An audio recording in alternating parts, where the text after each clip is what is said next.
How to understand the output from the trace route? See, in Windows we do tracert.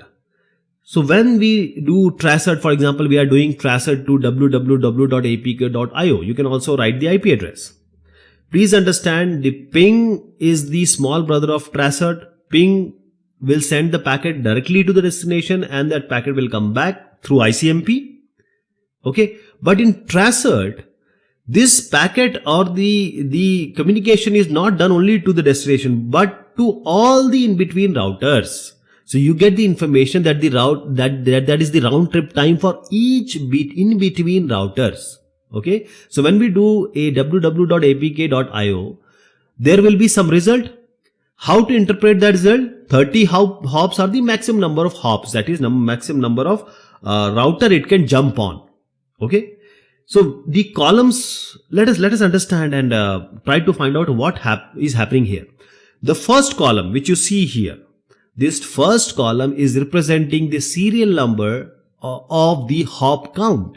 Hop count is first column, that is the first router will be 1, second router it will be 2, third router it will be 3. So it will represent the serial number of the hop count or number of the which number of the at what point that router is there. So that will give you the number. So here we have 11, for example. Now the second, third and fourth column, what it will tell? Now in tracert we send 3 packets, okay, to each in between destinations.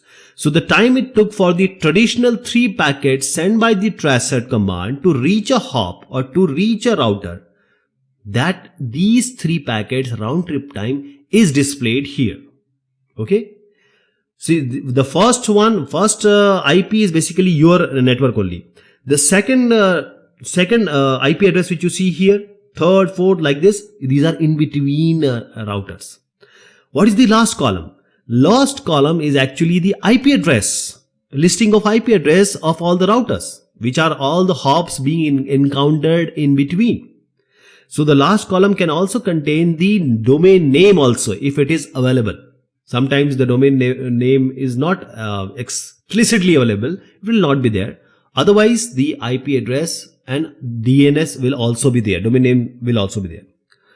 Now let us understand what are the rows signifying. Each row represents the information about individual hops. From source to destination, it can be multiple hops or multiple routers. So the first row is the address of the device, that is, it connects the network from which this command was made to the internet, that's tracert www.apk.io.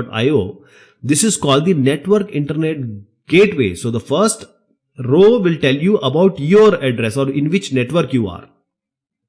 So 2111, this is very small time because you are actually pinging to your gateway only, your network gateway only. Okay, in which network you belong. Row 1. So this is the round trip time of your network only, from where you have actually started this tracert command. Now coming to the row 2.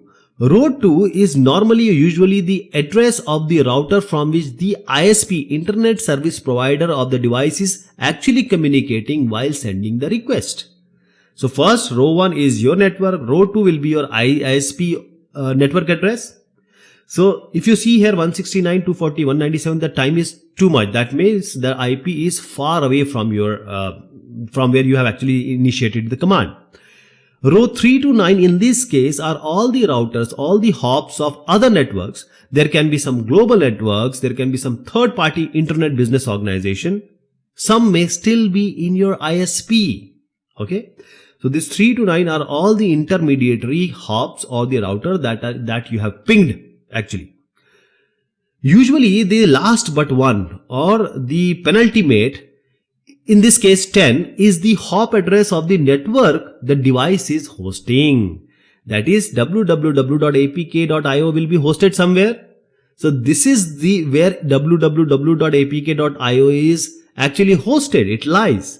So the one before the last, in this case the 10, is the hop address of the network the device is hosting. This one, 195, 166, 225 and 179. Okay, and these are the 3 timings of the 3 packets, ICMP packets sent and received to this www.apk.io. Please remember, whenever we do traceroute or tracert, the two important things at each hop or router is latency and packet loss. Okay.